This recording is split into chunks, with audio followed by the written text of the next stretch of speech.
ओम नमः शिवाय महारुद्राय शंभ सदाशिवाय हे बाबा धवलेश्वराय नमो नमः।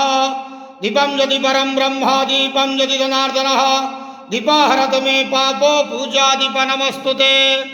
धवलेश्वर महाप्रभु संसार सुखी रखंतु।